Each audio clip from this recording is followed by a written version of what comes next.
ప్రజల కోసం పోరాటం ఒకటి, ప్రజల కోసమే జీవితాన్ని అంకితం చేయడం మరొకటి.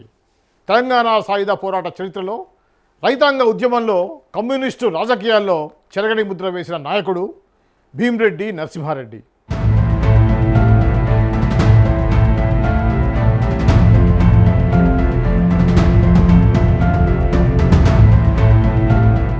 ఎంపీగా 3 సార్లు, ఎమ్మెల్యేగా 2 సార్లు గెలిచిన చివరి వరకు సామాన్యుడిగానే జీవించిన అరుదైన ప్రజానేత. అంతా అభిమానంతో బిఎన్ అని పిలిచే భీమిరెడ్డి నరసింహారెడ్డి జీవిత ప్రయాణం, ఆయన పోరాటాలు, ఆయన రాజకీయ సిద్ధాంతాలు, తెలంగాణ చరిత్రలో ఆయన స్థానం ఏంటి, ఈరోజు ప్రత్యేక కథనంలో తెలుసుకుందాం.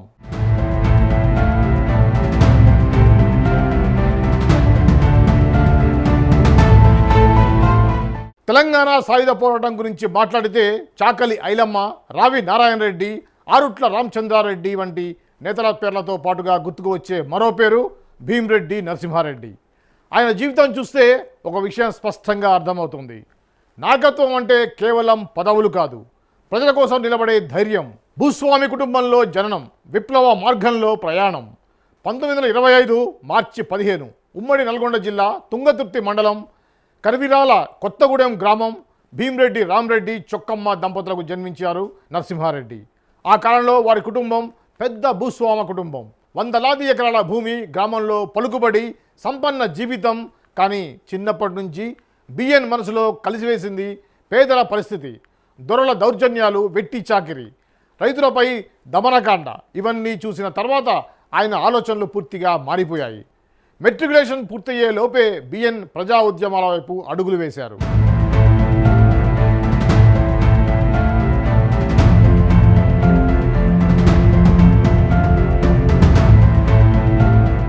అది సాధారణ రాజకీయ ప్రయాణం కాదు. ఆ రోజుల్లో తెలంగాణలో పరిస్థితులు యుద్ధ వాతావరణంలా ఉండేవి. ఒకవైపు నిజాం పాలన, మరోవైపు రజాకార్ల దాడులు, ఇంకోవైపు భూస్వాముల దమనకాండ. ఇలాంటి పరిస్థితుల్లోనే తెలంగాణ రైతాంగ సాయుధ పోరాటం ప్రారంభమైంది. ఆ పోరాటంలో ముందు వరుసలో నిలిచిన నేతల్లో బిఎన్ ఒకరు. దున్నేవాడిదే భూమి, ఈ నినాదం తెలంగాణ రైతాంగ ఉద్యమానికి ప్రతీకగా మారింది. భూమిని దున్నే రైతుకే భూమిపై హక్కు ఉండాలనే భావనతో రైతాంగ పోరాటాలు ఉధృతమయ్యాయి. ఆ పోరాటాల్లో బిఎన్ కీలక పాత్ర పోషించాడు. ఆయన కేవలం ప్రసంగాలు చేసే నాయకుడు కాదు, అవసరమైతే తుపాకీ కూడా పట్టిన నాయకుడు. పేదల కోసం ప్రాణాల్ని సైతం పరంగా పెట్టిన యోధుడు. తెలంగాణ సాయుధ పోరాట చరిత్రలో చాకలి ఐలమ్మ పోరాటం ఎంతో కీలకం.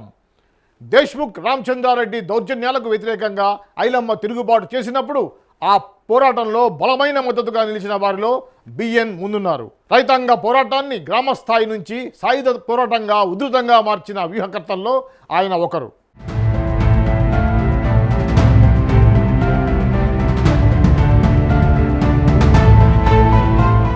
తెలంగాణ సాయుధ పోరాట సమన్వయానికి ఏర్పాటైన 7 సభ్యుల కమిటీలో బిఎన్ కార్యదర్శిగా పనిచేశారు. గ్రామాలు తిరుగుతూ రైతులను సంఘటితం చేస్తూ రజాకార్లకు ఎదురు నిలుస్తూ ప్రజా పోరాటాన్ని ముందుకు నడిపించారు. ఆయనలో ఒక ప్రత్యేకత ఏమిటంటే భూస్వామ్య కుటుంబంలో పుట్టిన ఆలోచనలు మాత్రం పూర్తిగా సమాజం వైపు ఉండేవి. బిఎన్ జీవితంలో మరో ప్రత్యేక అంశం ఆయన వ్యక్తిగత జీవితం.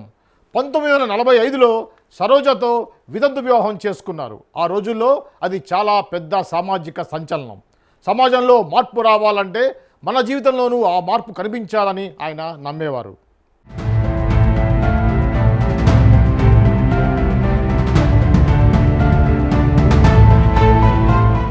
రెండు సార్లు ఎమ్మెల్యే, 3 సార్లు ఎంపీ. స్వాతంత్రం వచ్చిన తర్వాత కూడా బిఎన్ పోరాటం ఆగలేదు.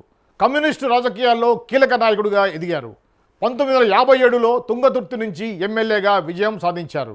1967లో మరోసారి అసెంబ్లీకి ఎన్నికయ్యారు. ఆ తర్వాత పార్లమెంటు రాజకీయాల్లోకి ప్రవేశించారు. మిర్యాలగూడ లోక్సభ నియోజకవర్గం నుంచి 1971లో మొదటిసారిగా ఎంపీగా నిలిచారు.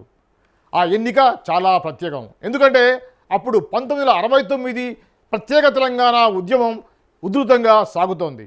తెలంగాణ ప్రజాసమితి ప్రపంచం నడుస్తోంది. అలాంటి సమయంలో కూడా సిపిఎం తరపున గెలిచిన ఏకైక నేత బిఎన్. అది ఆయనపై ప్రజల్లో ఉన్న నమ్మకమే నిదర్శనం.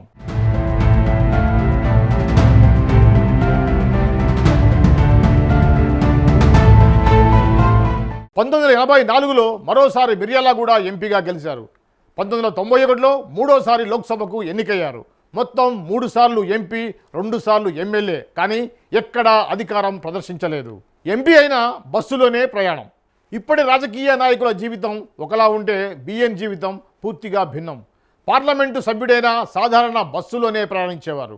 ఆడంబరాలకు దూరంగా ఉండేవారు. దశాబ్దాల పాటు రాజకీయాల్లో ఉన్నా తన కోసం ఆస్తులు కూడబెట్టుకోలేదు. అందుకే ఆయనను ప్రత్యర్థులు కూడా గౌరవించేవారు. బిఎన్ అంటే కేవలం రాజకీయ నాయకుడు కాదు, ఆయన ఒక సిద్ధాంతవాది. సామాజిక న్యాయం కోసం ఎప్పుడూ రాజీ పడలేదు. 1990లలో సిపిఎంలో సామాజిక న్యాయం అంశంపై విభేదాలు వచ్చాయి. బీసీలకు, దళితులకు రాజకీయ ప్రాధాన్యత పెరగాలని బిఎన్ బలంగా వాదించారు. చివరకు 1997లో సిపిఎంను వీడారు. సిద్ధాంతాల కోసం పార్టీకి గుడ్ బై.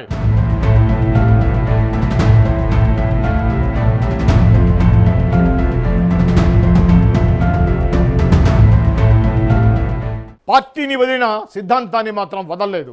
తర్వాత తన సొంత పార్టీని స్థాపించారు. అనంతరం ఓంకార్ స్థాపించిన ఎంసిపిఐలో విలీనం చేశారు. ఆయన చివరి వరకు ప్రజా ఉద్యమాల్లోనే కొనసాగారు. 1996లో సూర్యాపేటలో 1,00,000 మందితో భారీ ప్రదర్శన నిర్వహించడం అప్పట్లో సంచలనంగా మారింది. సామాజిక న్యాయం కోసం రాజ్యాధికారం అవసరమని బిఎన్ బలంగా నమ్మారు. ఆయన రాజకీయ జీవితం మొత్తం ఒక లక్ష్యం కోసం సాగింది. అది ఆకలి లేని సమాజం, అసమానతలు లేని సమాజం. 100 ఎకరాల భూమిని పేదలకు పంచిన నేత. బిఎన్ గురించి మాట్లాడేటప్పుడు తప్పకుండా చెప్పాల్సిన విషయం తన భూమిని పేదలకు పంచిపెట్టడం.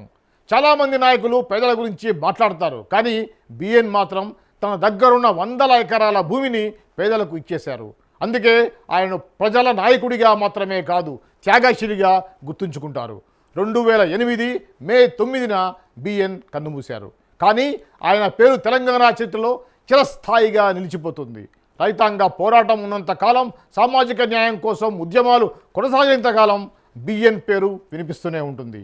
భూస్వామ్య కుటుంబంలో పుట్టి భూస్వాములకు వ్యతిరేకంగా పోరాడిన నాయకుడు.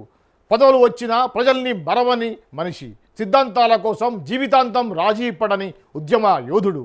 అదే భీమ్రెడ్డి నరసింహారెడ్డి. తెలంగాణ చరిత్రలో చెరగని అధ్యాయం.